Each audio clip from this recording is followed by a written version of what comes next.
പ്രകാരം പ്രാർത്ഥന അള്ളാഹുവോട് മാത്രം എന്ന തത്വമാണ് അന്നും ഇന്നും എന്നും ഇസ്ലാഹി പ്രസ്ഥാനം പ്രദാനം ചെയ്യുന്നത്. അതിൽ യാതൊരുവിധ മാറ്റവുമില്ല. എന്നാൽ ചോദ്യകർത്താവ് എടുത്തുദ്ധരിച്ച വാചകങ്ങളിൽ നിന്നും അള്ളാഹു അല്ലാത്തവരോട് പ്രാർത്ഥിക്കൽ അനുവദനീയമാണെന്ന സങ്കല്പം ലേഖകൻ ഉദ്ദേശിച്ചിട്ടേ ഇല്ല. അള്ളയല്ലാത്തവരോട് പ്രാർത്ഥിക്കാമെന്നൊരു സങ്കല്പം ഒരിക്കലും ഉദ്ദേശിച്ചിട്ടേ ഇല്ല. അങ്ങനെ ഒരു ഉദ്ദേശമേ ഇല്ല എന്ന് മാത്രമല്ല, അവസാനത്തെ വാചകം കേട്ടോളൂ. നമ്മുടെ ജീവിതത്തിലെ ഒരു സാഹചര്യത്തിലും ജിന്നിനോട് സഹായം തേടാൻ ഖുർആനിലും ഹദീസിലും തെളിവില്ല. പ്രാർത്ഥന കേട്ടപ്പോ എണീക്കാൻ പോയതാണല്ലേ. കേട്ടോളൂ, നമ്മുടെ ജീവിതത്തിലെ ഒരു സാഹചര്യത്തിലും ജിന്നിനോട് സഹായം തേടാൻ ഖുർആനിലും ഹദീസിലും തെളിവില്ല. ഇത്തരം ദുഷ്പ്രചരണങ്ങളെ കരുതിയിരിക്കുക. ആരെങ്കിലും എഴുതിയത് മാത്രം കൊണ്ടുവന്നിട്ട് കാര്യമില്ല. ഇസ്ലാഹ് തന്നെയാണ് പറയുന്നത്, വ്യക്തമായ മറുപടി നൽകുന്നത്. ജനുവരി 2008. അതുകൊണ്ട് മാറി എന്ന് വരുത്താൻ വേണ്ടിയാണ് ശ്രമം. മാറി എന്ന് വരുത്താൻ വേണ്ടിയാണ് ശ്രമം. അഥവാ മുജാഹിദുകൾ തൗഹീദിൽ നിന്ന് മാറി എന്ന് വരുത്താനാണ് ശ്രമം. ഇല്ല ഇല്ല, ഞങ്ങളുടെ അന്ത്യശ്വാസം വരെ ഞങ്ങളുടെ നിലപാടിതാണ്. ഞങ്ങളുടെ അവസാന നിമിഷം വരെ ഞങ്ങളുടെ നിലപാടിതാണ്. തൗഹീദിന് വേണ്ടി ജീവിക്കുന്നവരാണ് ഞങ്ങൾ. അല്ലാതെ ദാമോദരനെ കൊണ്ട് കബറടക്കിയിട്ട് ആ കബറിന്റെ മുകളിൽ നിന്നുകൊണ്ട് കൈ നീട്ടുന്നവരല്ല മുജാഹിദുകള്. അമുസ്ലിമായ വ്യക്തിയെ കൊണ്ടുപോയി കബറടക്കി കബർ കെട്ടിപ്പൊക്കിയിട്ട് അവിടെ ആ മക്ബറ ഉദ്ഘാടനം ചെയ്തിട്ട് ആ ജാറ വരുമാനം കൊണ്ട് ജീവിക്കുന്നവരല്ല ഞങ്ങൾ. നേരെ മറിച്ച് ഞങ്ങൾ മുവഹിദുകളാണ്. ലാ ഇലാഹ ഇല്ലല്ലാഹ് എന്ന് പറയുന്നവരാണ്. മുഹമ്മദുർ റസൂലുള്ളാഹി എന്ന് പ്രഖ്യാപിക്കുന്നവരാണ്. അതുകൊണ്ട് ഞങ്ങൾ ജിന്നിനോട് പ്രാർത്ഥിക്കുന്നവരാണെന്ന് വരുത്തി തീർക്കാനുള്ള ശ്രമം അതാരായിരുന്നാലും അതവരുടെ ശ്രമം മാത്രമായി അവശേഷിക്കുമെന്നല്ലാതെ ഒരിക്കലും അത് തെളിയിക്കുവാനോ അത് സമർത്ഥിക്കുവാനോ സാധിക്കുകയില്ല. ഞങ്ങളുടെ നിലപാട് വ്യക്തമാണ്, ശക്തമാണ്. അതെ, മുഹീദ്ദീൻ ശൈഖെ രക്ഷിക്കണേ, റിഫായി ശൈഖെ കാക്കണേ, ജിന്നെ സഹായിക്കണേ, മലക്കെ രക്ഷിക്കണേ എന്നിങ്ങനെ അള്ളയല്ലാത്തവരോട് നടത്തുന്ന പ്രാർത്ഥന ശിർക്കാണ്. നേരെ മറിച്ച് അള്ളാഹുവിനോട് മാത്രമാണ് പ്രാർത്ഥിക്കേണ്ടത്, റബ്ബിനോട് മാത്രമാണ് പ്രാർത്ഥിക്കേണ്ടത്. എന്നാൽ ആ മുജാഹിദുകളെ നേരിടാൻ വരുന്നവര് പറയുകയാണ്, പ്രാർത്ഥന അള്ളാഹുവിനോട് മാത്രമെന്ന് മുജാഹിദുകള്, സുജൂദ് അള്ളാഹുവിന് മാത്രം ഇബ്ലീസ് എന്ന് ഇബ്ലീസിനെ കൂട്ടുപിടിച്ച് ഇബ്ലീസിന്റെ പേരിൽ കളവ് പറഞ്ഞിട്ട് ആർക്കാണ് സുജൂദ് ചെയ്യേണ്ടതെന്ന് പോലും തീരുമാനിക്കാതെ ലോകത്ത് അള്ളാഹുവിന്റെ പ്രവാചകന്മാർ മുഴുവനും അള്ളാഹുവിന് സുജൂദ് ചെയ്യാൻ കൽപ്പിച്ചപ്പോൾ ആ പ്രവാചകന്മാരുടെ വാദം ഇബ്ലീസിന്റെ വാദമാണെന്ന് എഴുതി പിടിപ്പിച്ച ആളുകളെ ന്യായീകരിക്കുന്നവർ വന്നിട്ട് ഞങ്ങൾ ജിന്നിനോട് പ്രാർത്ഥിക്കുന്നവരാണ് എന്ന് സമർത്ഥിക്കാൻ ശ്രമിച്ചാൽ മാന്യ സഹോദര, ഒരിക്കലും അത് ഇവിടെ വില പോവുകയില്ല എന്ന് മാത്രമാണ് പറയാനുള്ളത്. അപ്പൊ ഇസ്ലാഹിന് അങ്ങനെ വാദമുണ്ടോ? അങ്ങനെ വാദമില്ല. ജിന്നിനോട് സഹായം തേടാൻ പറ്റില്ല എന്ന നിലപാടിലാണ് മുജാഹിദികൾ എന്നുമുള്ളത്. ആ നിലപാടിൽ തന്നെയായിരിക്കും എന്നും ഉണ്ടാവുക എന്ന് വളരെ വ്യക്തമായി എന്റെ സുഹൃത്തിനെ ഓർമ്മിപ്പിക്കുകയാണ്. അപ്പൊ ഞാന് ഈ തെളിവ് പറഞ്ഞത് 2007 മാർച്ചിലെ ഇസ്ലാഹാണ് തെളിവ് പറഞ്ഞത്. അപ്പൊ 2007 മാർച്ചിൽ ഇത് എഴുതിയപ്പോ എത്ര മാസം പിന്നെ 2007 കഴിയാൻ ബാക്കിയുണ്ട്. പിന്നെ 2008 തെളിവാണ് നിങ്ങൾ കൊണ്ടുവന്നത്. അപ്പോൾ ഇത്രയും കാലപ്രശസ്തമായ ഒരു ശിർക്ക് വരുന്ന ഒരു സംഗതി ഈ മാസികയിൽ എഴുതിയിട്ട് കേരളത്തിലെ സകല മുജാഹിദിന്റെ പന്ത്രന്മാരും ഉറങ്ങിയിരുന്നു അത്ര കാലവും ഇത് തിരുത്താൻ വേണ്ടി. തിരുത്തിയതാലും രസമുള്ള തിരുത്താണ് അദ്ദേഹം പറഞ്ഞത്. നിങ്ങൾ തന്നെ വായിച്ചത് ഞാൻ ഇപ്പൊ കേട്ടതാണ് ആ തിരുത്ത്. എന്താ പറഞ്ഞേ, അല്ല ഞാൻ അത് ഓർമ്മിക്കുന്നില്ല. ആ വാക്ക് ഞാൻ ഓർമ്മിച്ചിപ്പോ തന്നെ പറഞ്ഞുതരാം. അതായത് സുഹൃത്ത് ആദ്യം റിലാക്സ് അവിടെ ഇരിക്കും. അല്ലല്ല, ഞാൻ പറഞ്ഞു വിഷയം കഴിയാതെ എങ്ങനെയാണ് അദ്ദേഹം പറഞ്ഞത്. പ്രാർത്ഥിക്കണം, സഹായം ചോദിക്കുക എന്നുള്ളത് കൊണ്ട് എഴുതിയ ആള് പറയുന്നത് പ്രാർത്ഥനയാണ് എന്ന് ഉദ്ദേശിച്ചിട്ടേ ഇല്ല, പ്രാർത്ഥനയാണെന്ന് ചോദിച്ചിട്ടേ ഇല്ല. നമ്മളെ വിഷയത്തിന് പുറത്താണത്. അപ്പൊ ചോദിച്ചത് പ്രാർത്ഥനയല്ല, ഈ സഹായം ചോദിക്കുക. അദ്ദേഹം പിന്നെ അതിനെ ന്യായീകരിക്കുകയാണ്. യഥാർത്ഥത്തിൽ അദ്ദേഹം ചെയ്തിട്ടുള്ളത് നിങ്ങളുടെ തിരുത്തും കൂടി അദ്ദേഹം ന്യായീകരിക്കുകയാണ്. പ്രാർത്ഥന അത് ഉദ്ദേശിച്ചിട്ടില്ല, അപ്പൊ ജിന്നിനോട് സഹായം ചോദിക്കാം. അപ്പൊ അതും കൂടി തിരുത്തലായിട്ടില്ലല്ലോ എന്നുള്ളതാണ്. പിന്നെ ജസ്റ്റ് ഒരു ചെറിയൊരു അഭ്യർത്ഥന, ആ സക്കരിയ സലാഹി പറഞ്ഞ ആ ഭാഗം നിങ്ങൾ കേട്ടത് അങ്ങനെയല്ല എന്ന് നിങ്ങൾ പറഞ്ഞു. അപ്പൊ അങ്ങനെ എന്തോ അത് പറഞ്ഞിട്ടുണ്ട്. ആ പറഞ്ഞ ഭാഗം ഒന്ന് വെക്കാൻ നിങ്ങൾ ചെറിയ ഒരു സഹായം കാണിക്കുമോ എന്നുള്ളതാണ് എന്റെ ചോദ്യം. ഒരു ഇസ്തിഹാസ. റഷീദ് മനസ്സിലാക്കേണ്ട ഒരു കാര്യം എന്താ പറയുക, അദ്ദേഹം ചോദിക്കണത് 2007 എഴുതിയിട്ട് 2008 തിരുത്തുക, അല്ലാതെ 2006 തിരുത്താൻ പറ്റുമോ? ഇതൊന്ന് എഴുതി കിട്ടണ്ടേ? ഇനി രണ്ടിത് അങ്ങനെ തിരുത്തുകയാണെങ്കിലുള്ള അവസ്ഥയാണ്. തിരുത്തുകയാണെങ്കിലുള്ള അവസ്ഥ 2008 അല്ലാതെ 2007 അല്ലാതെ 2007 എഴുതി 2008 അല്ലാതെ 2006 തിരുത്താൻ പറ്റും തിരുത്തുകയാണെങ്കിൽ. പക്ഷെ ഇത് തിരുത്തല്ല, ഇത് തിരുത്തല്ല. ഇത് അവിടെ നിൽക്ക്, തിരുത്തല്ല. തിരുത്താൻ ആരാ പറഞ്ഞത്? ഇവിടെ ഒരു തിരുത്തും വന്നില്ല.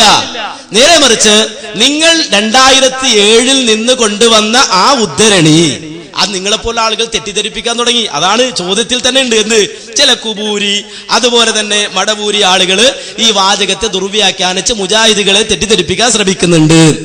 അപ്പോ ഇത് ആദ്യം എഴുതണം, എന്നിട്ട് ഈ മാസിക പുറത്തിറങ്ങണം, എന്നിട്ട് തെറ്റിദ്ധരിപ്പിക്കൽ തുടങ്ങണം.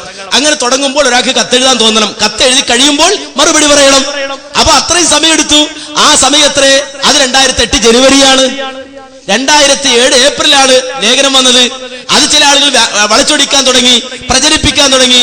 അങ്ങനെ അത് ചോദ്യമായി വന്നു. ചോദ്യമായി വന്നപ്പോൾ തന്നെ 2008 ജനുവരിയിൽ മറുപടി പറയുകയും ചെയ്തു. ഇത്രയും വ്യക്തമായ ഒരു കാര്യം, ആ കാര്യം ഇനിയും റഷീദ് കവ്വേരിക്കും മനസ്സിലായിട്ടില്ല എന്ന് പറഞ്ഞാല് എന്താ ചെയ്യുക? അള്ളാഹു മനുഷ്യന് ബുദ്ധി നൽകിയത് എന്തിനാ? ബോധം നൽകിയത് എന്തിനാ? അള്ളാഹ് നൽകിയതല്ലേ ഇത്? അദ്ദേഹം ഇവിടെ വന്ന് വാദിച്ചു തുടങ്ങിയത് സക്കരിയ സലായിക്ക് അങ്ങനെ വാദമുണ്ട് എന്നാണ്. എവിടെ വാദം? പല കാസറ്റിലും ഉണ്ട്. എവിടെ പല കാസറ്റിലുണ്ട് എന്ന് പറഞ്ഞിട്ട് മൂപ്പര് ആദ്യം സമർത്ഥിക്കാൻ ശ്രമിച്ചു. സക്കരിയ സലായി പറഞ്ഞത് എന്നെ കേൾപ്പിച്ചു. അപ്പൊ അദ്ദേഹം പറയാണ് സക്കരിയ സലായി മാറി മാറി പറയുന്ന ആളാണ് എന്നാണ്. സക്കരിയ സലായി മാറി മാറി പറയുന്ന ആളാണ്. അദ്ദേഹം ജർമ്മനിയിൽ നിന്ന് മരുന്ന് കൊണ്ടുവരുന്ന കാര്യം പറഞ്ഞിട്ടുണ്ടെന്നാ. ജർമ്മനിയിൽ നിന്ന് മരുന്ന് കൊണ്ടുവരുന്ന ആളുകൾ അഥവാ ജിന്ന് സേവകരായ ആളുകൾ എങ്ങനെ കൊണ്ടുവരുന്നു എന്ന് വാദിക്കുന്ന രൂപത്തിൽ നമ്മുടെ നാട്ടിലുണ്ട് എന്നാണ് അദ്ദേഹം പറഞ്ഞത്. അദ്ദേഹത്തിന്റെ പ്രസംഗത്തിലുള്ളത് അദ്ദേഹം അങ്ങനെ കൊണ്ടുവരുന്ന ആളുകളുണ്ട്. ഇനി അങ്ങനെ ഒരാൾ കൊണ്ടുവന്നാൽ തന്നെ ശൈത്താൻ കൊണ്ടുവന്നു എന്ന് വിചാരിക്കല്ലാതെ ഒരിക്കലും അതിന്റെ പുറകെ പോകാൻ പറ്റുകയില്ല എന്ന രൂപത്തിൽ അദ്ദേഹം വിശദീകരിച്ച വാചകത്തെ സന്ദർഭത്തിൽ നടത്തിയെടുത്ത് ചില ആളുകൾ ക്ലിപ്പ് കാട്ടിയിട്ടുണ്ട്. ആ ക്ലിപ്പിനെ അവലംബിച്ചുകൊണ്ടാണ് എന്റെ സുഹൃത്തിനെ പോലെ ആളുകൾ കാര്യം മനസ്സിലാക്കിയത്. അതുകൊണ്ടാണ് ആ രൂപത്തിലുള്ള മനസ്സുമായി ഇവിടെ വന്നത്. പിന്നെ അദ്ദേഹം പറഞ്ഞു ഇസ്ലാഹിലുണ്ട്. ഇസ്ലാഹിലുള്ളത് എന്താണെന്ന് അദ്ദേഹത്തിന് പറഞ്ഞു കൊടുത്തു. ആ രൂപത്തിൽ സംശയം ഉന്നയിച്ച ആളുകള് സംശയം ഉന്നയിച്ചപ്പോൾ ഇസ്ലാഹ് തന്നെ മറുപടി പറഞ്ഞു എന്ന് പറഞ്ഞു കൊടുത്തു. ഇതിന്റെ എല്ലാം ചുരുക്കമെന്താ? മൊത്തത്തിൽ റഷീദ് ഗവായി എന്ന് പറയുന്ന ആള് ആ സുഹൃത്തിന് കിട്ടിയതെന്താ? മൊത്തത്തില് ജിന്നിനോട് പ്രാർത്ഥിക്കാമെന്നോ ജിന്നിനോട് സഹായം തേടാമെന്നോ ഉള്ള വാദം മുജാഹിദുകൾക്ക് ഇല്ല. അങ്ങനെ ഉണ്ട് എന്ന് സമർത്ഥിക്കാൻ ചില ആളുകൾ ബോധപൂർവം ശ്രമിക്കുന്നുണ്ട് എന്നാണ് ഇതിൽ നിന്ന് മൊത്തത്തിൽ മനസ്സിലാക്കാൻ കഴിഞ്ഞത്. അപ്പോ അങ്ങനെ ഒരു വാദം മുജാഹിദുകൾക്കില്ല. നേരെ മറിച്ച് അങ്ങനെ ഉണ്ട് എന്ന് പറയാൻ ശ്രമിക്കുന്നു. റഷീദ് സാഹിബ് പോകണ്ട, അവിടെ ഇരുന്നോ. ആ ലാസ്റ്റ് അത് കഴിഞ്ഞിട്ട് അവർ ചോദിച്ചിട്ട് പിന്നെ ചാൻസ് വരും. അതോടെ ചോദിച്ചു. അപ്പോ ഇപ്പൊ കാരണം എന്താ ഇപ്പൊ ചോദിക്കണമെന്നാണ്. ഇപ്പൊ ഞാനും അനസ് മൗലവിയും കൂടി ഒരു കാര്യത്തിൽ തീരുമാനമെത്തി. കാരണം ഞാൻ ആദ്യം പറഞ്ഞു ഇസ്ലാഹ് 2007 മാർച്ചില് അത് തിരുത്തിയതാണെന്ന് അനസ് മൗലവി പറഞ്ഞു. ഞാൻ പറഞ്ഞു നിങ്ങൾ അവിടെ ഇരിക്കും. എന്തിനാ കളവ് പറയുന്നത്? ഇപ്പൊ ഇരുന്ന് പറയല്ലേ? ജസ്റ്റ് അദ്ദേഹത്തിന് മൈക്ക് നോക്കി ഞാൻ പറയട്ടെ. അത് തിരുത്തിയതാണെന്ന് അനസ് മൗലവി പറഞ്ഞു എന്നാണ്. തിരുത്തിയതാണെന്ന് അനസ് മൗലവി പറഞ്ഞത്. ഇങ്ങനെ മുഖത്ത് നോക്കി കളവ് പറഞ്ഞു. നേരത്തെ നിങ്ങളല്ലേ പറഞ്ഞു കളവ് പറയരുതെന്ന്? കൂനുമാസാദിക്കുന്ന ആയത്തോതിയത്. അപ്പോ അദ്ദേഹം തന്നെ ഇപ്പൊ കളവ് പറയാം. ഞാൻ പറഞ്ഞത് എന്താ? തിരുത്തുകയാണെങ്കിൽ എപ്പോഴാ തിരുത്താൻ പറ്റുക? 2007 എഴുതിയാൽ 2006 തിരുത്താൻ പറ്റുമോ? ഇല്ല. 2008 തിരുത്തി. അങ്ങനെ തിരുത്താണെങ്കിൽ. പക്ഷെ ഇത് തിരുത്തല്ല എന്ന് പറഞ്ഞത് തിരുത്താണ് എന്ന് അദ്ദേഹം സമർത്ഥിക്കാൻ ശ്രമിക്കുകയാണ്. അപ്പോ സഹോദരൻ, നിങ്ങൾ പറയുന്നത് ശ്രദ്ധിക്കാതെ എങ്ങനെയായി പറഞ്ഞു? അടുത്ത ചോദിച്ചോളൂ. നിങ്ങൾ പോകല്ലേ? അതുകൂടെ ചോദിച്ചിട്ട് പോയിക്കോളൂ. കാരണം ഈ ചോദ്യം ഞാൻ പൂർത്തിയാക്കിയിട്ടില്ല. അതിനനുസരിച്ച് സമ്മതിച്ചില്ല. കാരണം ഒരു ചോദ്യം ചോദിച്ചൊന്ന് ഇപ്പൊ ലാസ്റ്റ് തീരുമാനത്തിലെത്തിയ. അപ്പൊ ആ ചോദ്യം ചോദിക്കൂ. ഞാൻ പറഞ്ഞത് അൽ-ഇസ്രാഹ് 2007 മാർച്ചിൽ പിന്നെ ഉള്ള ജിന്നിനോട് സഹായം ചോദിക്കാം എന്ന് പറഞ്ഞത് തിരുത്തിക്കൊണ്ട് 2008 പറഞ്ഞു എന്നാണ് നിങ്ങൾ പറഞ്ഞത്. ഞാൻ പറഞ്ഞു അത് തിരുത്തൽ, ഏതായാലും അത് തിരുത്തലായിട്ട് ഒന്നും കൂടി ഉറപ്പിച്ചു പറയുക. ഇത് ദുആ ചെയ്യലാണ് ഉദ്ദേശമില്ല, സഹായം ചോദിക്കാനാണ് ഉദ്ദേശമില്ല. നിങ്ങൾ വിശദീകരിച്ചു. വീണ്ടും നിങ്ങൾ പറഞ്ഞു നിങ്ങൾ ഇപ്പോഴും കളവാണ് പറയുന്നത്. ഞാൻ പറയാത്തത് നിങ്ങൾ പറഞ്ഞു പോവുകയാണ് ചെയ്യുന്നത്. എന്റെ സുഹൃത്ത് അവിടെ ഇരിക്കും, ഞാൻ വായിച്ചു കേൾപ്പിക്കാം. അവിടെ ഇരിക്കൂ. ഇതാ കേട്ടോ, ഇത് കേട്ടോളൂ. ഇത് നിങ്ങൾ കളവല്ല പിന്നെയും പറയുന്നത്. ഞാൻ വായിച്ചതിൽ കളവ് പറയുകയോ? ഇവിടെ ഇരുന്നിട്ട് കളവ് പറയോ? അതിപ്പോ ബൈലക്ഷനൊക്കെ കയറി വീട്ടിൽ നിന്നിട്ട് പറഞ്ഞാൽ ചിലപ്പോ അങ്ങനെയൊക്കെ നടക്കും. പക്ഷേ ഇത് നേർക്ക് നേരെ തെളിവുമായി ഇരിക്കുന്നത് കേട്ടോളൂ. എന്റെ വാചകം സഹായം തേടാമെന്ന് പറഞ്ഞിട്ടില്ല. പറഞ്ഞിട്ടില്ല, കേട്ടോളൂ. നമ്മുടെ ജീവിതത്തിലെ, കേട്ടോളൂ, ഒരേ ഒരു വാചകം, നമ്മുടെ ജീവിതത്തിലെ ഒരു സാഹചര്യത്തിലും ജിന്നിനോട് സഹായം തേടാൻ ഖുർആനിലും ഹദീസിലും തെളിവില്ല. ഇത്തരം ദുഷ്പ്രചരണങ്ങളെ കരുതിയിരിക്കുക. അപ്പൊ തെളിവുണ്ട് എന്നാ പറഞ്ഞത്, സഹായം തേടാൻ തെളിവില്ല എന്നാണ് ഇസ്ലാഹിലുള്ളത്. അപ്പൊ പറയുന്തോറും മുജാഹിദുകളുടെ വാദം മുറുകി വരിക, ശരിയായി വരിക. ഇദ്ദേഹത്തെ സംബന്ധിച്ച് അദ്ദേഹത്തിന്റെ ആരോപണം വീണ്ടും വീണ്ടും അദ്ദേഹം ആവർത്തിക്കുകയാണ് ചെയ്യുന്നത്. എന്റെ സുഹൃത്ത് മനസ്സിലാക്കേണ്ടത്, വിലപ്പെട്ട ഈ സമയം താങ്കൾ ഈ രൂപത്തിൽ നശിപ്പിച്ചാൽ ഈ ഇരിക്കുന്ന ആളുകളോട് താങ്കൾ ചെയ്യുന്ന ക്രൂരതയാണത്. കാരണം നിങ്ങൾ ആദ്യം മുതൽ പറഞ്ഞത് ശരിയായിട്ടില്ല. താങ്കൾ ആരോപണം ഉന്നയിച്ചു, അതിന് മറുപടി പറഞ്ഞു തന്നു. അതുപോലെ തന്നെ ഇസ്ലാഹിന്റെ പേരിൽ പറഞ്ഞു, അതിന് മറുപടി പറഞ്ഞു തന്നു. വീണ്ടും താങ്കൾ കളവുകൾ ആവർത്തിക്കുകയാണ്. ഈ ഇരിക്കുന്ന ആളുകൾ അവർ കൂടിയിരിക്കുമ്പോൾ താങ്കളുടെ കളവുകൾ ആവർത്തിക്കാൻ വേണ്ടിയിട്ട് ഈ സമയം ഒഴിച്ചു തരിക എന്ന് പറഞ്ഞാൽ ഈ സമൂഹത്തോട് ചെയ്യുന്ന ക്രൂരതയായിട്ടാണ് മനസ്സിലാക്കാൻ കഴിയുന്നത്. അസ്സലാമു അലൈക്കും. വഅലൈക്കും സലാം. ഉസ്താദ്, എനിക്ക് അറിയേണ്ടത് എന്താണ് അദ്ദീൻ? ദീൻ എന്ന് പറഞ്ഞാൽ എന്താണ്? അള്ളാഹുവിൻ്റെ റസൂലിൻ്റെ അടുത്ത് മലക്കായ ജിബ്രീൽ അലൈഹിസ്സലാം വന്നിട്ട് നല്ല രീതിയിൽ നമുക്ക് ദീനിനെ പഠിപ്പിച്ചു വരുന്നു. ഒന്ന് അൽ ഇസ്ലാം, ഇസ്ലാം കാര്യങ്ങളായ 5 കാര്യങ്ങൾ: അള്ളാഹുവിനെ കൊണ്ട് വിശ്വസിക്കുക, നിസ്കാരം ഷഹാദത്ത് കലിമ രണ്ടും ചെല്ലുക, നിസ്കാരം, നോമ്പ്, സകാത്ത്, ഹജ്ജ്, ഈ 5 കാര്യവും. അതിനുശേഷം ഈമാൻ കാര്യമായ അൽ ഈമാനു, അള്ളാഹുവിനെ കൊണ്ട് വിശ്വസിക്കുക, മലക്കുകളെ കൊണ്ട് വിശ്വാസപരമായ കാര്യങ്ങൾ 6 പറഞ്ഞു. മൂന്നാമതായിട്ട് അൽ ഇഹ്സാൻ, ഇഹ്സാൻ എന്ന കാര്യത്തെക്കുറിച്ച് പറഞ്ഞു. എൻ്റെ ചോദ്യം, ഇസ്ലാം കാര്യം നമ്മൾ ചെയ്യുന്നത് ഫിസിക്കലായിട്ടാണ്, നമ്മുടെ ശരീരം കൊണ്ട് ചെയ്യുന്ന കാര്യങ്ങളാണ്. ഷഹാദത്ത് കലിമ ചെല്ലുന്നത് നാവ് കൊണ്ട്, നിസ്കരിക്കുന്നത് ശരീരം കൊണ്ട്, സക്കാത്ത് കൊടുക്കുന്നത് നമ്മുടെ ശാരീരികമായിട്ട് തന്നെ, അതേപോലെ തന്നെ നമ്മുടെ ഹജ്ജ് ചെയ്യുന്നതും നോമ്പ് നോക്കുന്നതും ശാരീരികമായിട്ടാണ്. ഇത് എല്ലാ ആൾക്കാർക്കും ചെയ്യാം. അതിന് മുസ്ലിം എന്നോ അതല്ല അമുസ്ലിം എന്നോ കാര്യമില്ല. എല്ലാവർക്കും ചെയ്യാൻ പറ്റുന്ന ഒരു കർമ്മമാണ് ഇസ്ലാം കാര്യം, അനുസരണം. അതേ സമയത്ത് ഈമാൻ കാര്യം എന്ന് പറയുന്ന കാര്യം നമ്മൾ വിശ്വാസമാണ്, അത് നമ്മുടെ കൽബ് കൊണ്ടാണ് നടക്കുന്നത് എന്നാണ്. അപ്പോൾ അള്ളാഹുവിനെ കൊണ്ട് വിശ്വസിക്കുക, മലക്കുകളെ കൊണ്ട് വിശ്വസിക്കുക, നമ്മുടെ 6 കാര്യങ്ങൾ അങ്ങനെ എഴുതണം. ഇഹ്സാൻ കാര്യം എന്ന് പറയുന്നത് എന്താണ്?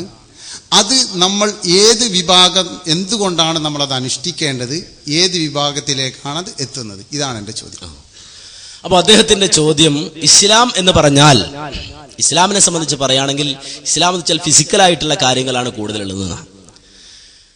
നിങ്ങൾ മനസ്സിലാക്കേണ്ടത് എന്താണെന്ന് ചോദിച്ചാൽ, ഇസ്ലാമികമായ കാര്യങ്ങളെ മനസ്സിലാക്കുമ്പോൾ അടിസ്ഥാനപരമായ ഒരു കാര്യം ഉൾക്കൊള്ളേണ്ടത്, ഒരാൾക്ക് മുസ്ലിം ആവുക എന്നുള്ളത് എളുപ്പമുള്ള സംഗതിയാണ്. ഒരാൾ മുസ്ലിം ആവുക എന്ന് പറഞ്ഞാൽ എളുപ്പമുള്ള സംഗതിയാണ്. എന്ന് പറഞ്ഞാൽ ദാമോദരൻ എന്ന് പേരുള്ള ഒരു അമുസ്ലിം സഹോദരൻ ഇങ്ങോട്ട് കയറി വന്നു.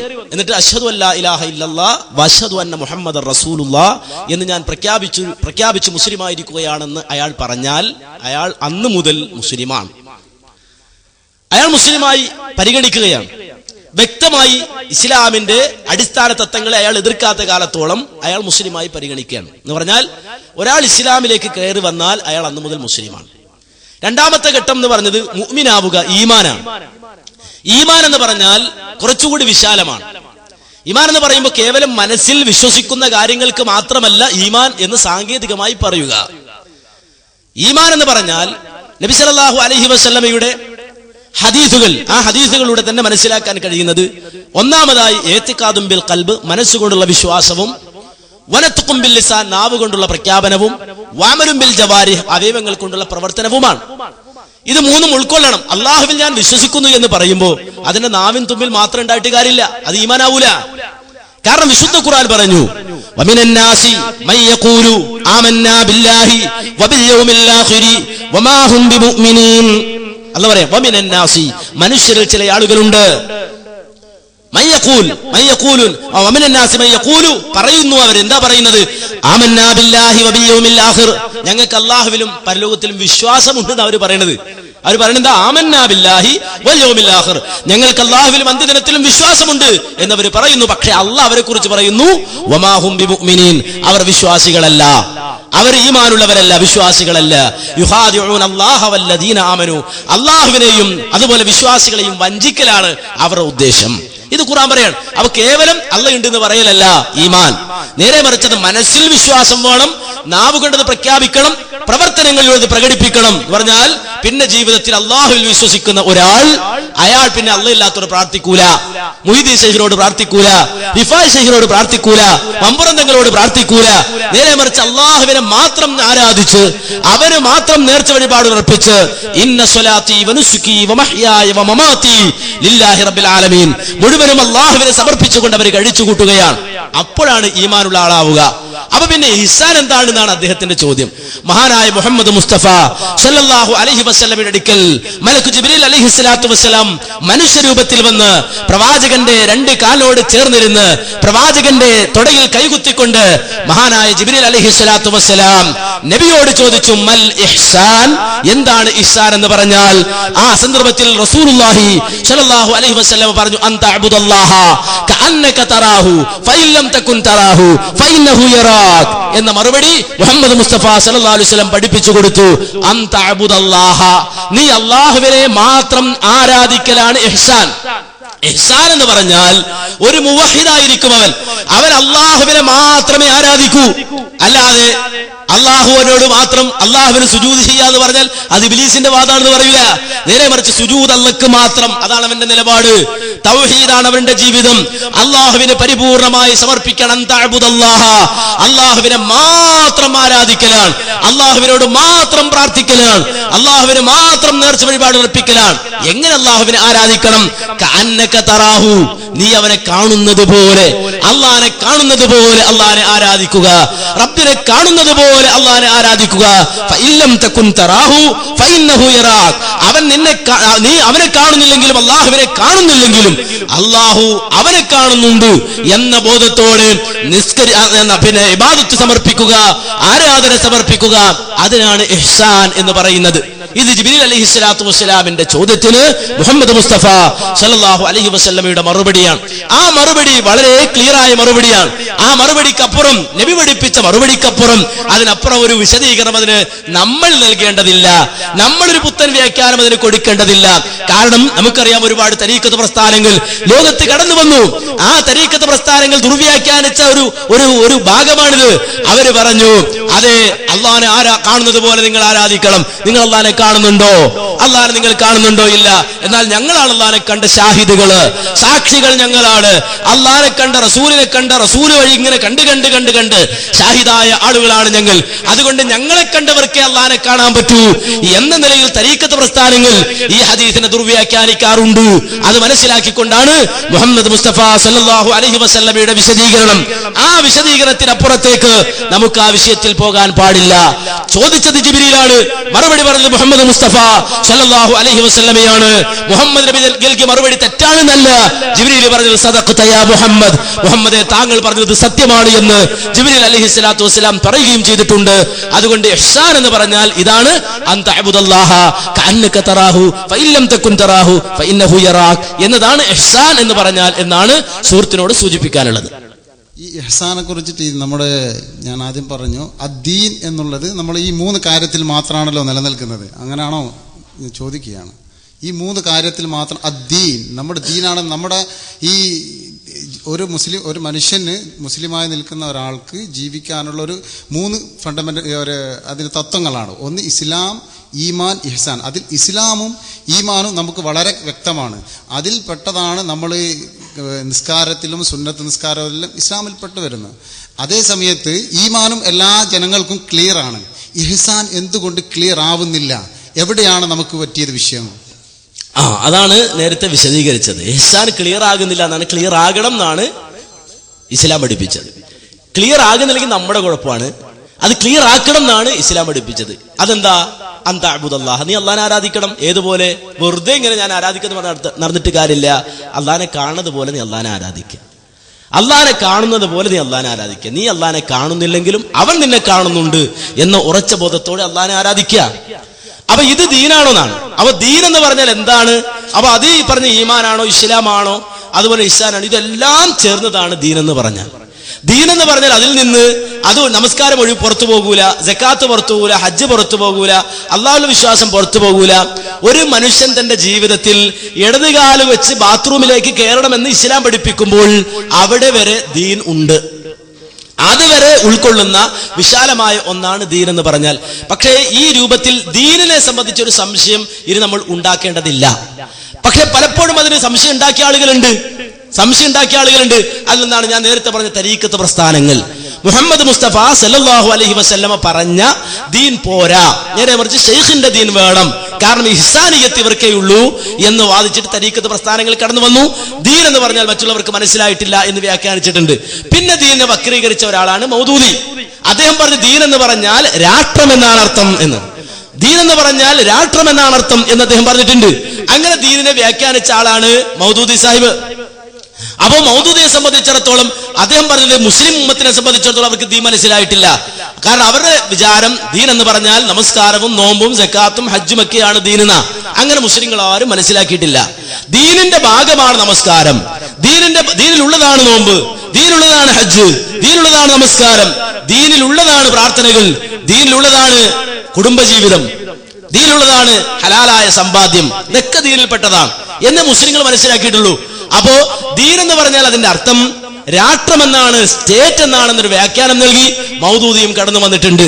അപ്പൊ ഈ രൂപത്തിൽ ചില ആളുകൾ എന്താണ് ദീൻ എന്ന് ചോദിച്ചാൽ ആ ചോദ്യത്തിന് കൃത്യമായ മുസ്ലിം ഉമ്മത്തിന് നൽകാനുള്ള മറുപടി, ആ മറുപടിക്കപ്പുറമാണ് ദീൻ എന്ന് വരുത്തി തീർത്തിട്ട് മറ്റു മേഖലയിലേക്ക് കൊണ്ടുപോകാൻ പലപ്പോഴും ശ്രമിച്ചിട്ടുണ്ട്. എന്നാൽ മുസ്ലിങ്ങളെ സംബന്ധിച്ചിടത്തോളം, വിശ്വാസികളെ സംബന്ധിച്ചിടത്തോളം ദീൻ എന്ന നിലയ്ക്ക് അവർ മനസ്സിലാക്കിയത് എന്താന്ന് ചോദിച്ചാൽ അഷ്റഫുൽ ഖൽഖ് മുഹമ്മദ് മുസ്തഫ സല്ലല്ലാഹു അലൈഹി വസല്ലമക്ക് 40-ാമത്തെ വയസ്സിൽ നുബൂവത്ത് കിട്ടി. നബി സല്ലല്ലാഹു അലൈഹി വസല്ലമ 63-ാമത്തെ വയസ്സിൽ ഈ ലോകത്ത് നിന്ന് യാത്രയായി. നബി സല്ലല്ലാഹു അലൈഹി വസല്ലമ ഈ 23 കൊല്ലക്കാലത്തിനിടയിൽ വഹയിന്റെ അടിസ്ഥാനത്തിൽ ലോകത്തിന് പഠിപ്പിച്ചു തന്ന തത്വങ്ങൾ എന്തോ അതിലെന്തൊക്കെയുണ്ടോ അത് മുഴുവൻ അടങ്ങുന്നതാണ് ദീൻ എന്നാണ് അതിനെ സംബന്ധിച്ച് സൂചിപ്പിക്കാനുള്ളത്. അതിന്റെ ചുരുക്കമാണ് ഈമാൻ, അതുപോലെ തന്നെ ഇസ്ലാം, അതുപോലെ തന്നെ ഇഹ്സാൻ. അത് ചുരുക്കി അള്ളാഹുവിന്റെ റസൂൽ മൊത്തത്തിൽ പഠിപ്പിച്ചു. ജിബ്രീൽ അലൈഹി സ്വലാത്തു വസ്സലാം വന്ന് ചോദിച്ചു. ആ ചോദ്യത്തിന് നബി മറുപടി പറഞ്ഞു. എന്നിട്ട് നബി സല്ലല്ലാഹു അലൈഹി വസല്ലമ കൂടെ സഹാബികളോട് ചോദിച്ചു, ആ വന്നതാരാണെന്ന് അറിയോ? അവര് പറഞ്ഞു നബിയെ ഞങ്ങൾക്ക് അറിഞ്ഞുകൂടാ.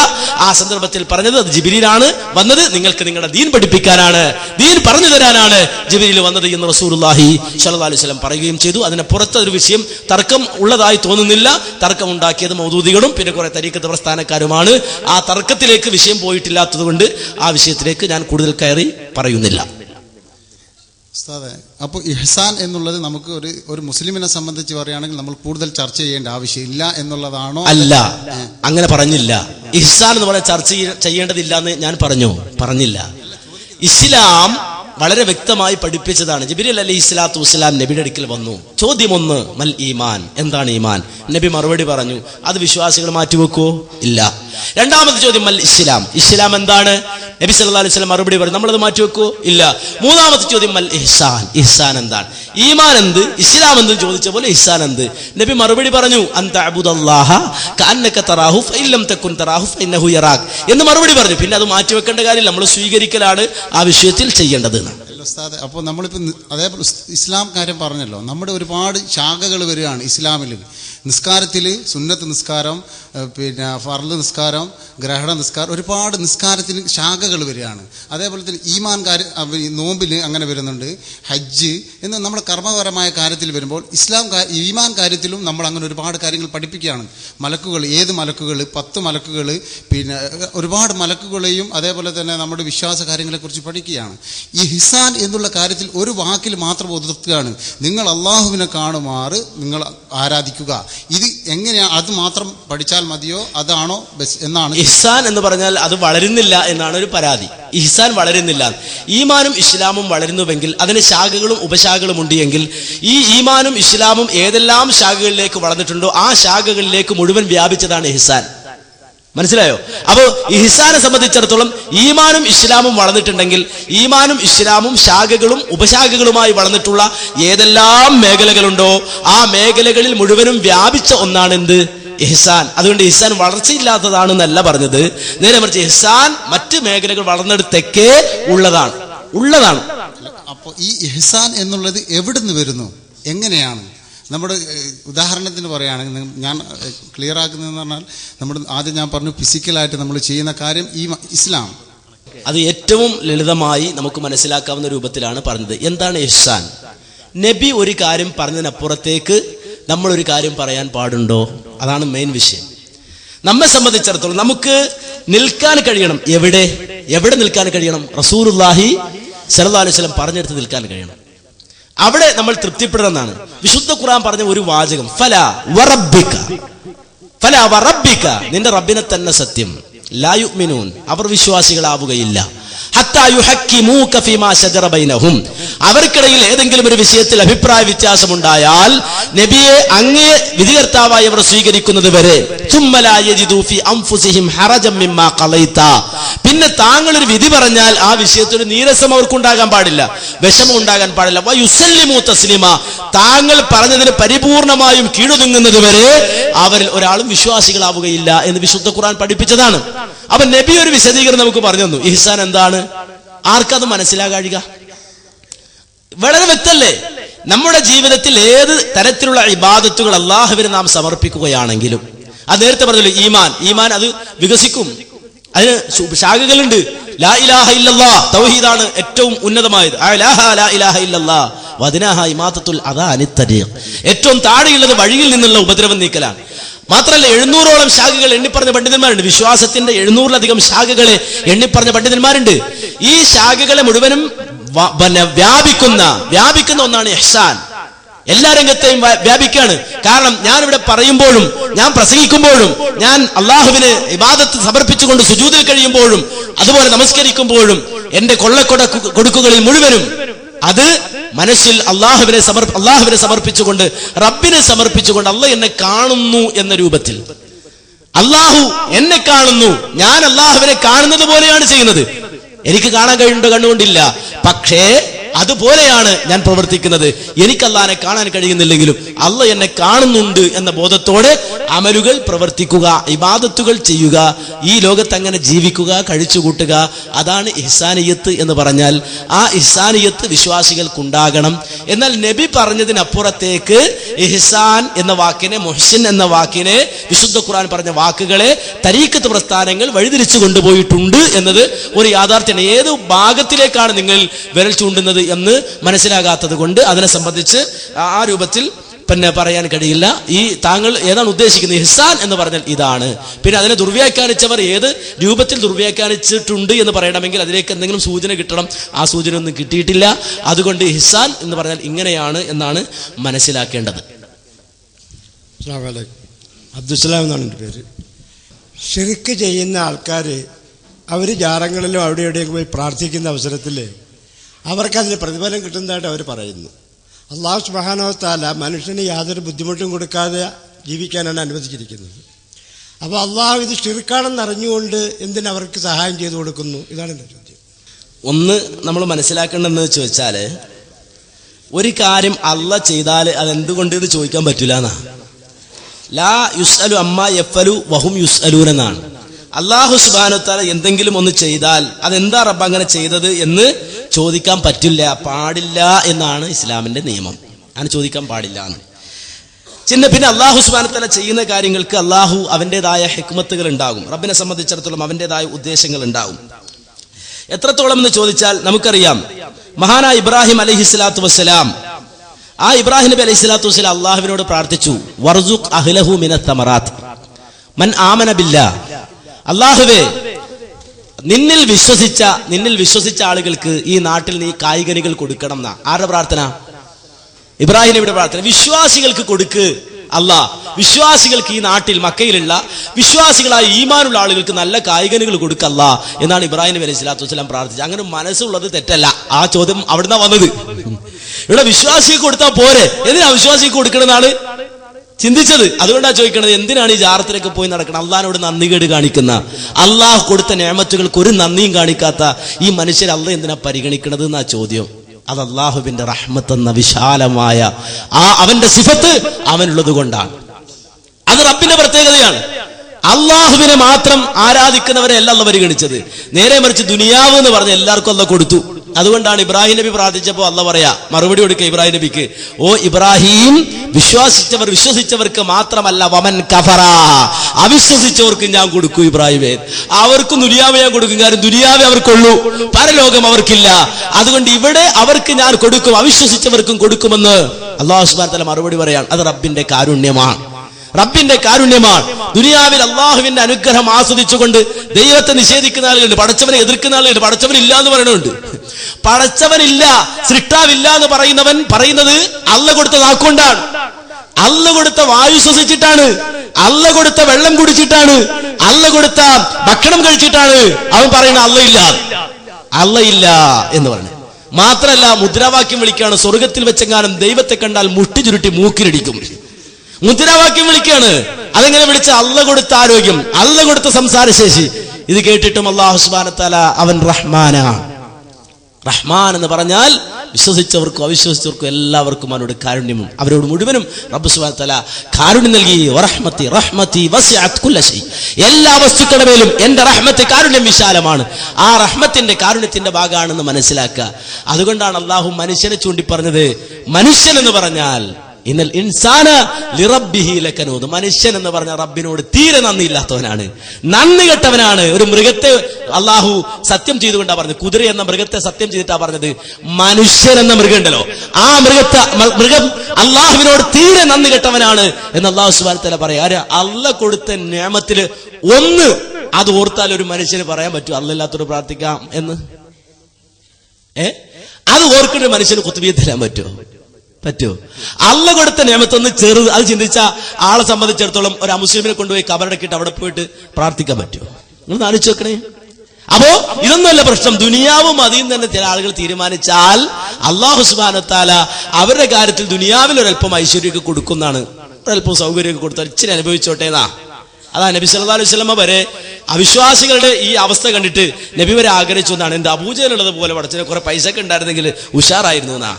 അള്ള പറഞ്ഞെന്താ, നബിയെ താങ്കൾ വഞ്ചിതനാകണ്ട, അവരുടെ ഇളക്കം കണ്ട് താങ്കൾ വഞ്ചിതനാകണ്ട. മത്താഉങ്കലിൽ, അത് തുച്ഛമായ ദുനിയാവിൽ കൊടുക്കുന്ന ഒരു ചെറിയ ഒരു സൗകര്യമാണ്, പിന്നെ നരകത്തിലേക്ക് പോകാനുള്ളവരാണ് അവർ എന്ന് അല്ലാഹു സുബ്ഹാനഹു വ തആല പറഞ്ഞിട്ടുണ്ടെങ്കിൽ റബ്ബിന്റെ കാരുണ്യത്തിന്റെ ഭാഗമായിട്ടാണ് ആ കൊടുക്കുന്നത് എന്ന് മനസ്സിലാക്കുക. അള്ളാഹുവിനോട് നന്ദിയുള്ളവരായി മാറുക, മുവഹിദായി വേണം ഇവിടുന്ന് പോകാൻ. അള്ളാഹുവിനോട് മാത്രം പ്രാർത്ഥിക്കുന്ന മുവഹിദുകളായി ഇവിടുന്ന് മടങ്ങിപ്പോണം. ഇനി അതല്ല, അള്ളയല്ലാത്തവരോട് പ്രാർത്ഥിക്കാമെന്നതിന് ഒരു തെളിവിന്റെ കച്ചിത്തുരുമ്പ് ആർക്കെങ്കിലും സമർത്ഥിക്കാനുണ്ടെങ്കിൽ ഞങ്ങൾ ക്ഷണിക്കുകയാണ്. ആ കച്ചിത്തുരുമ്പിന് വേണ്ടി ഞങ്ങൾ കാത്തിരിക്കുകയാണ്. അള്ളയല്ലാത്തവരോട് പ്രാർത്ഥിക്കാം, അള്ളയല്ലാത്തവരോട് സഹായം തേടാമെന്ന് വാദിക്കുന്ന ആരെങ്കിലും ഉണ്ടെങ്കിൽ അവർക്കൊരു കച്ചിത്തുരുമ്പ് തെളിവായിട്ടുണ്ടെങ്കിൽ കൊണ്ടുവരൂ. ഹാത്തു ബുർഹാനക്കും, നിങ്ങളുടെ തെളിവ് കൊണ്ടുവാ, ഞങ്ങൾ വിളിക്കുകയാണ്. അതിനുവേണ്ടിയാണ് ഈ വേദി ഉണ്ടാക്കിയത്, വേദി ഒരുക്കിയത്. അല്ലാതെ ജിന്നിന്റെ കൂടെ കൂടിയാൽ വിഷയം മാറിപ്പോകുന്നു വിചാരിച്ചിട്ടുണ്ടെങ്കിൽ അവര് മാറിപ്പോകുന്നല്ലാതെ വിഷയം മാറൂല. വിഷയം ഇതാണ്, തൗഹീദാണ് വിഷയം. അത് ശിർക്കിനെതിരെയാണ്. തൗഹീദിന് വേണ്ടി വാദിക്കും, ശിർക്കിനെതിരെ ശബ്ദിക്കും. അതുകൊണ്ട് വളരെ വ്യക്തമായി മനസ്സിലാക്കണം. ഇവിടുത്തെ ഈ വിഷയം മനസ്സിലാക്കിയിട്ട് സഹോദരങ്ങൾ ചോദ്യങ്ങൾ ഉന്നയിക്കുക. അള്ളയല്ലാത്തവരോട് പ്രാർത്ഥിക്കാൻ പാടില്ല എന്ന മുജാഹിദുകളുടെ തത്വം, അത് അടിസ്ഥാനപരമായി തെളിവ് ധരിച്ച് ഞങ്ങൾക്ക് സമർത്ഥിക്കാൻ കഴിയുന്നതാണ് എന്ന് ഞങ്ങൾക്ക് വളരെ വ്യക്തമായി നട്ടിലൂടെ പറയാൻ കഴിയും. എൻ്റെ ചോദ്യം, നബി സല്ലല്ലാഹു അലൈഹി വസല്ലമ തങ്ങളോട് എൻ്റെ പ്രശ്നം പരിഹരിക്കണേ, എന്നെ സഹായിക്കണേ എന്നുള്ള ഒരു സഹായാഭ്യർത്ഥന നടത്തൽ അനുവദനീയമാണോ, തെറ്റാണോ, ശിർക്കാണോ ഒന്ന് വിശദീകരിച്ചാലും.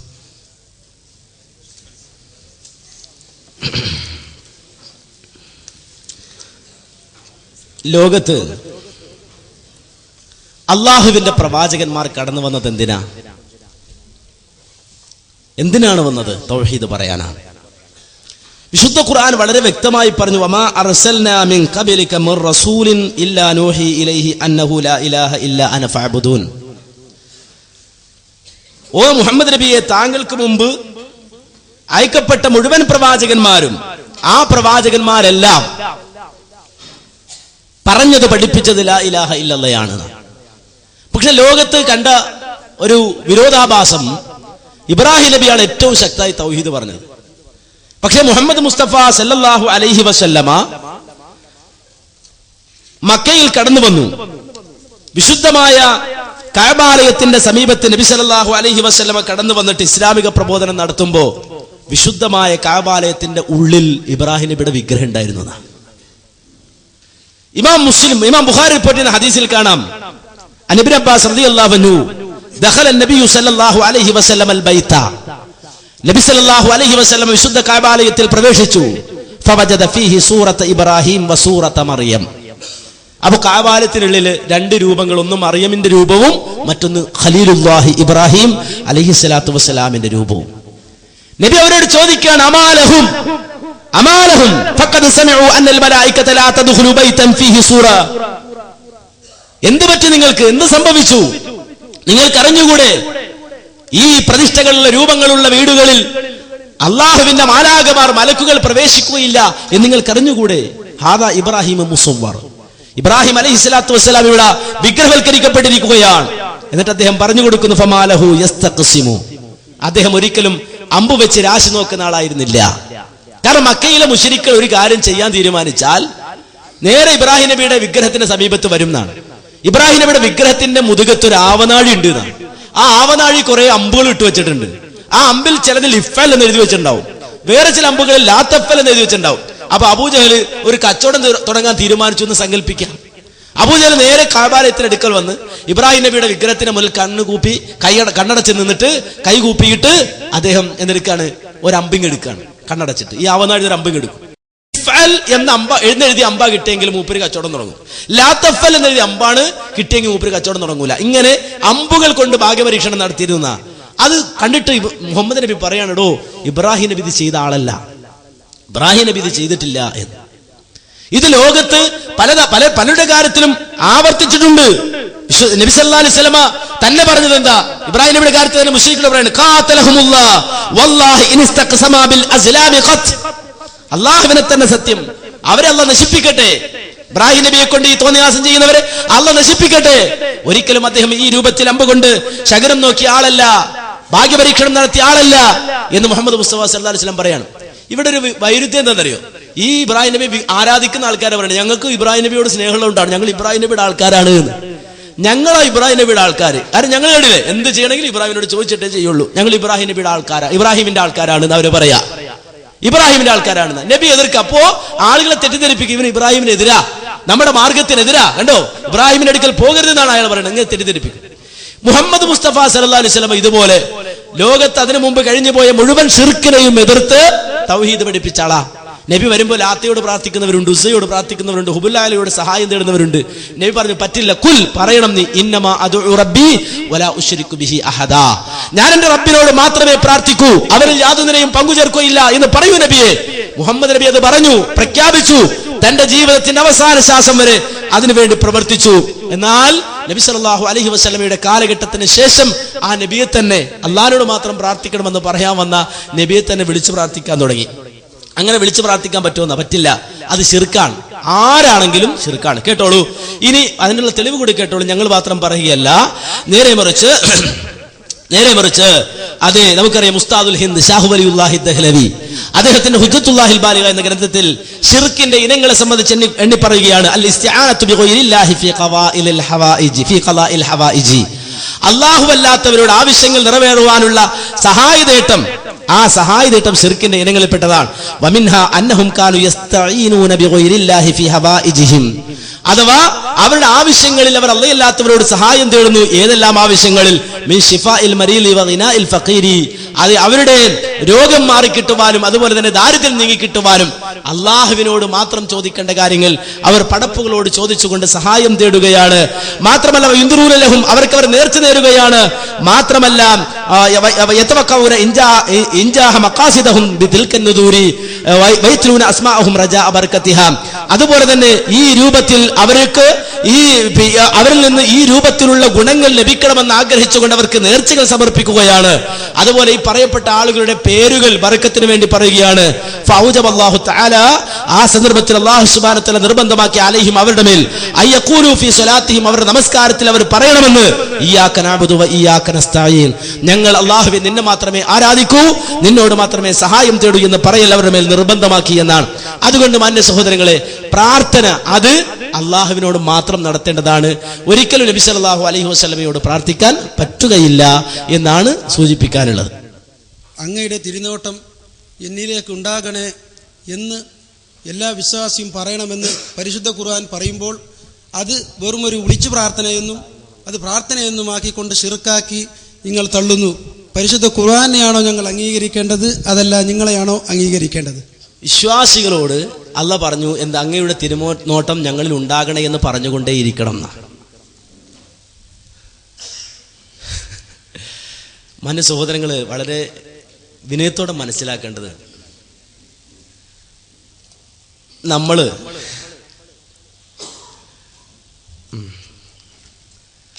ഈ ചില ഉസ്താദുമാര് പറയുന്നത് കേട്ട് നമ്മൾ പറയും.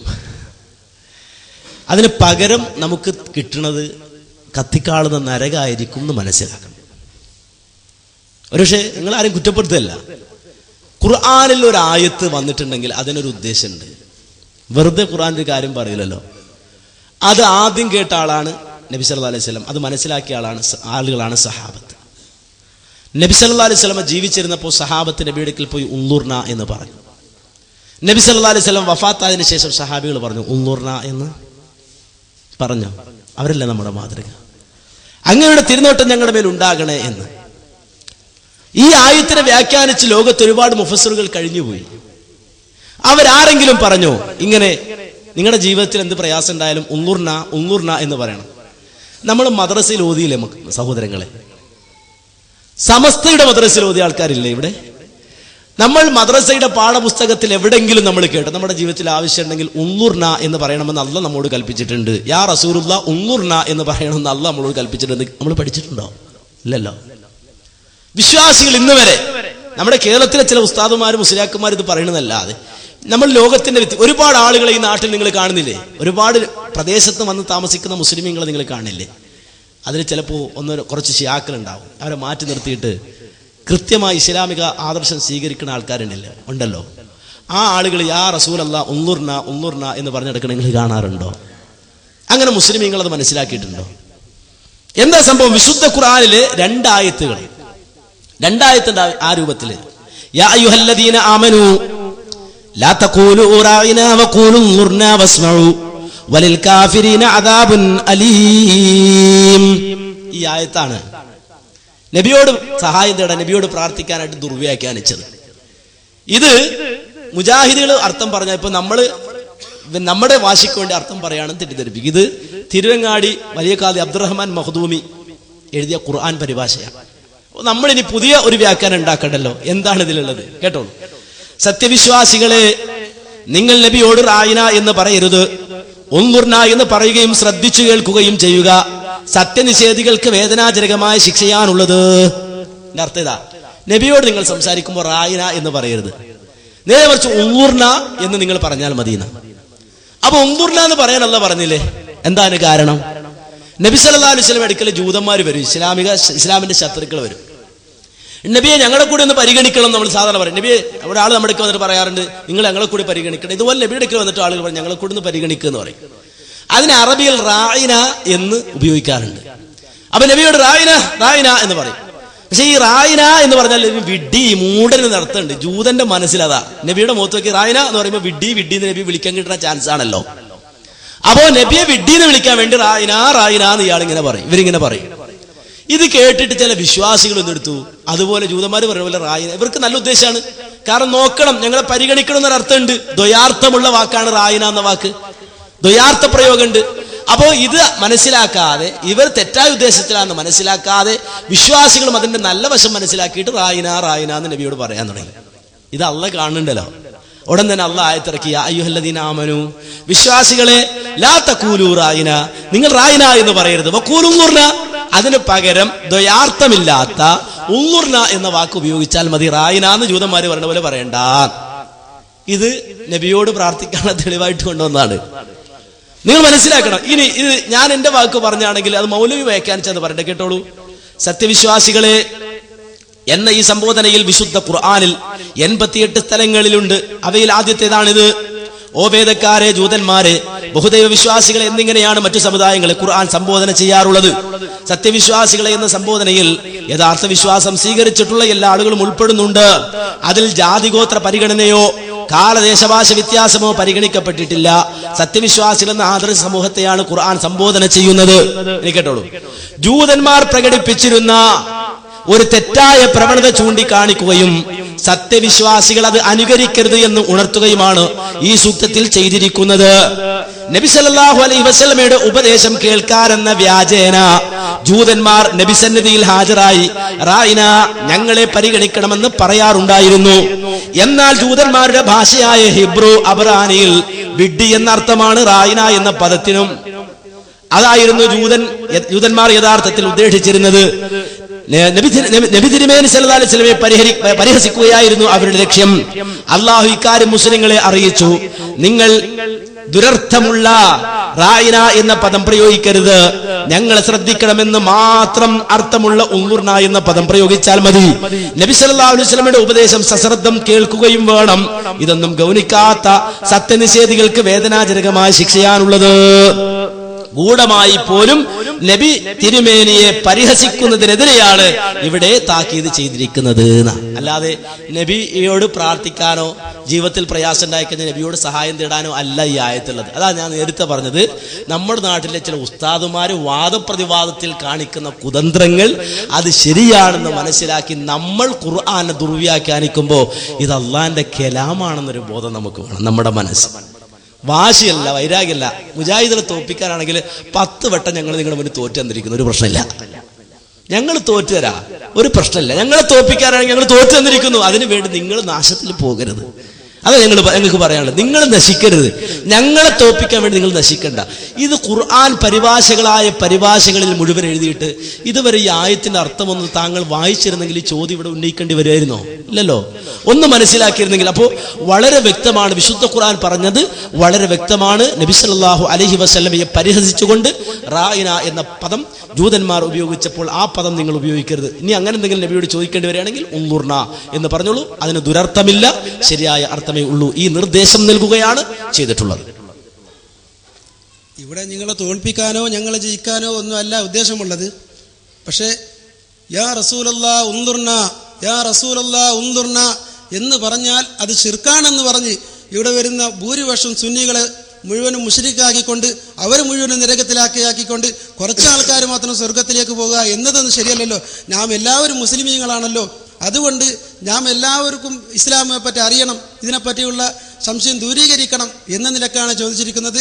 ഇനി ഞാൻ വീണ്ടും ചോദിക്കുന്നു, ലാ ഇലാഹ ഇല്ലല്ലാഹ് മുഹമ്മദുർ റസൂലുള്ളാഹ് എന്ന് പറയുന്ന ഒരു വിശ്വാസി യാ റസൂലല്ലാഹ് ഉൻദുർന ഉൻദുർന എന്ന് പറഞ്ഞാൽ അത് ശിർക്കാകുമോ അല്ലെങ്കിൽ അത് തെറ്റാണോ എന്ന് ഒന്ന് അനുവദനീയമാണോ എന്ന് വിശദീകരിക്കണം. ചോദ്യത്തിന് മറുപടി ഇതുവരെയൊക്കെ നിങ്ങൾ പറഞ്ഞിട്ടില്ല എന്ന് ഞാൻ അറിയിക്കുന്നു. ചോദ്യത്തിന് മറുപടി പറയാൻ വിശുദ്ധ ഖുർആനിലെ ആയത്തിന് ഞാൻ ദുർവ്യാഖ്യാനിക്കണം എന്നാണ് അദ്ദേഹത്തിന്റെ വാശിയെങ്കിൽ അങ്ങനെ ദുർവ്യാഖ്യാനിച്ചുകൊണ്ട് ഒരു മറുപടി ഞാൻ പറയുകയില്ല. നേരെ മറിച്ച് വിശുദ്ധ ഖുർആനിൽ അള്ളാഹ് പറഞ്ഞത് എന്താണ്, അത് ഇന്നതാണ് എന്ന് ഇല്ല, ഞാൻ വിവരിക്കുന്നില്ല. അവിടെ ഇരുന്നോളൂ, നിങ്ങൾ സമാധാനപ്പെടൂ. നിങ്ങൾക്ക് ഇനിയും ചാൻസ് തരും, പേടിക്കണ്ട. അത് കഴിഞ്ഞാൽ പിന്നെ ആളുകൾ വന്ന് അവരുടെ മുറക്കനുസരിച്ച് വീണ്ടും ചാൻസ് തരും. ഇപ്പോൾ അടുത്ത ആളിരിക്കണ്ടല്ലോ. വിഷയം തീരുന്നില്ല. അവിടെ ഇരുന്നോളൂ, ഒരു പ്രശ്നമില്ല. നിങ്ങൾ ബേജാറാകണ്ടല്ലോ, നമുക്ക് വളരെ സ്നേഹത്തോടെ പറയാലോ. അപ്പൊ പ്രശ്നമില്ല. നാടാണെങ്കിൽ ഇപ്പൊ 2 കച്ചറയൊക്കെ ഉണ്ടായേനെ. ഇപ്പൊ ഇവിടെ പ്രശ്നമൊന്നുമില്ല, ഇവിടെ ധൈര്യത്തെ പറയാ. ഇവിടെ ഈ ഒരു തരത്തിലുള്ള കച്ചറയും ഉച്ചറയും നടക്കാത്തതുകൊണ്ട് നമുക്ക് വളരെ സ്നേഹത്തോടെ കാര്യം പറയാലോ. അപ്പോ ഇവിടെ അദ്ദേഹം പറഞ്ഞത് എന്താന്ന് ചോദിച്ചാല്, ഇവിടെ ഈ നബിയെ വിളിക്കുന്ന ആൾക്കാരെ മുശ്രിക്കാക്കാൻ വേണ്ടിയിട്ട്, അല്ലെങ്കിൽ അവരെ മുശ്രിക്കാക്കാൻ വേണ്ടിയിട്ട്, അല്ലെങ്കിൽ അവർ മുശ്രിക്കീങ്ങളാണ്, നിങ്ങൾ മാത്രം നല്ലവരെന്ന് പറയാൻ വേണ്ടിയിട്ടാണ് ഈ പരിപാടി നടത്തുന്നത്. മാന്യ സഹോദരങ്ങൾ, ഇത്രയും പ്രയാസപ്പെട്ട് ഇത് പറയണത് എന്തിനാ? ഇത് പറയണത് അല്ലല്ലാത്തോട് പ്രാർത്ഥിക്കരുത് എന്ന് പഠിപ്പിക്കാനാണ്. അള്ളാഹിനോട് മാത്രം പ്രാർത്ഥിക്കണം. അപ്പോ അയാൾ ആരായി? അയാൾ മുവഹിദായി, അല്ല മുശ്രിക്കാവോ? ഇല്ല. അള്ളയല്ലാത്തവരോട് പ്രാർത്ഥിക്കാം എന്ന് വാദമുള്ള ആളുകള്, ആ വാദമുള്ള ആളുകളോട് അള്ളാഹിനോട് മാത്രമാണ് പ്രാർത്ഥിക്കേണ്ടത് എന്ന് പറഞ്ഞ് പഠിപ്പിച്ചു കൊടുത്തുകൊണ്ട് അവർക്ക് വിശുദ്ധ ഇസ്ലാമിന്റെ സത്യസന്ദേശം എത്തിച്ചു കൊടുക്കുമ്പോൾ അവർ എന്തെടുക്കുകയാണ്? അവർ ദീൻ ഉൾക്കൊള്ളുകയാണ്, തൗഹീദ് ഉൾക്കൊള്ളുകയാണ്, മുവഹിദുകളായി മാറുകയാണ്. അല്ലാതെ അവരെ മുശ്രിക്കാക്കല്ല. ഇനി എന്റെ സുഹൃത്ത് മനസ്സിലാക്കേണ്ട ഒരു കാര്യം എന്ന് വെച്ചാല്, നമ്മുടെ നാടിനെ സംബന്ധിച്ചിടത്തോളം നമ്മുടെ ഉസ്താദുമാർ, നമ്മുടെ മുസ്ലിയാക്കന്മാരും പറയുന്നത് യഥാർത്ഥത്തിൽ ഒരു മുശ്രിക്ക് പോലും പറയാൻ മടിക്കുന്ന കാര്യമാണ്. അത് പറയുമ്പോൾ നിങ്ങൾ ബേജാറാകരുത്, വിഷമിക്കരുത്. അത് അള്ളാഹിനോടാണ് ആദ്യത്തെ നസീഹത്ത് എന്നാ നബി പറഞ്ഞല്ലോ. നിങ്ങൾക്ക് നസീഹത്ത് ഗുണകാംക്ഷ ഉണ്ടാണ്. അതിൽ ആരോടാണ്? ഒന്നാമതായി അള്ളാഹിനോട് ഉണ്ടാണ്ട്. ഒരു മുസ്ലിമിന് പറയാൻ പറ്റാത്ത വാചകങ്ങൾ അത് പറയാണ്. അത് നമ്മൾ പറഞ്ഞിട്ട് അയാൾ മുശ്രിക്കാണ് അല്ലെങ്കിൽ അയാൾ അക്രമം പുറത്ത് അങ്ങനെ രൂപത്തിലാക്കേണ്ടതില്ല. നേരെ മറിച്ച് ഒരു മുസ്ലിയാർ പ്രസംഗിച്ച കാര്യം വേറൊരു മുസ്ലിയാർ പ്രസംഗിക്കുന്നത് നിങ്ങളൊന്ന് കേട്ടു നോക്കൂ. എന്നിട്ട് അതൊരു മുസ്ലിമിന് പറ്റുമോ ഇല്ലയോ നിങ്ങൾ ചിന്തിച്ചു നോക്കൂ. അതിനേക്കാളും അപകടകരപ്പോ ഇപ്പൊ ഇവർ മഹാൻ പ്രസംഗിച്ചത് ഒരു സീഡിയിലുള്ള ഭാഗ ഇപ്പൊ ഇങ്ങോട്ട് കാണാം. സാധാരണ നമ്മളൊക്കെ പറയാറുണ്ട്, നമ്മൾ ചെയ്യണ എന്ത് കാര്യം അള്ള അറിയും. അള്ള ചെയ്യണ എല്ലാ കാര്യവും നമ്മളറിയുന്ന ആരെങ്കിലും പറയാറുണ്ടോ? ഒരാളും പറയില്ല. എന്നാ കാന്തപുരത്തിന്റെ ആൾക്കാർ മൂപ്പരെ പൊക്കന്നെ, കാരണം എന്തെങ്കിലും അവിടെ സീറ്റ് കിട്ടുള്ളൂ, പല മെച്ചോണ്ട് മൂപ്പരെ ഉയർത്തിക്കൊണ്ടുവന്നാല് അവിടെ പറയാണ്, ഈ പ്രസംഗത്തിൽ പറയാണ്, പറഞ്ഞ് കാന്തപുര ഉസ്താദിന്റെ മഹത്വം പറഞ്ഞ് അതന്നെ ആ പ്രസംഗത്തിൽ ഉള്ളടക്കം പറഞ്ഞ് ലാസ്റ്റ് പറയാണ്, കാന്തപുരം ഉസ്താദ് അറിയാതെ അള്ളാഹു ഒന്നും ചെയ്യുകയില്ല പറയാൻ പോണു.